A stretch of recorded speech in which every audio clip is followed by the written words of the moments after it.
ஊற்றி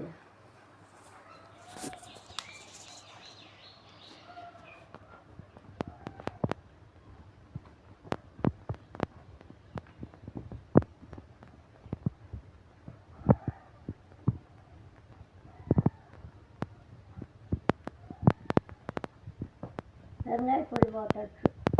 வெந்தயமும் கடுகு நுணுக்கி வச்சது.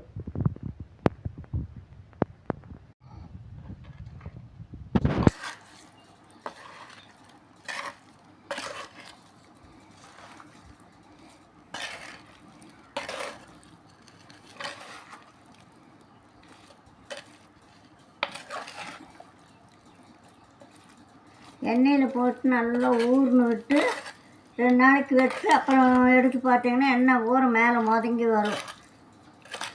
1 வருஷம் இருந்தாலும் கெடாது. ஏன்னா எண்ணெய் ஊற மேலே முதங்கி வரும். வெயிலில் வேணுன்னா 1 நாள் வெயிலில் வச்சு எடுத்து பாட்டிலில் போட்டு வச்சுக்கலாம். அவக்காய் ஊறுகாய் போட்டாச்சு. 1 வருஷம் ஆனாலும் கெடாது. 3 நாளைக்கு நல்லா ஒரு இது போட்டு மூடி வச்சுருங்க. வச்சிட்டிங்கன்னா எண்ணெய் ஊற மேலே முதங்கி வரும். அப்புறம் 1 நாள் வெயிலில் வச்சு எடுத்து பாட்டிலில் போட்டு வச்சிட்டிங்கன்னா 1 வருஷம் ஆனாலும் கெடாது.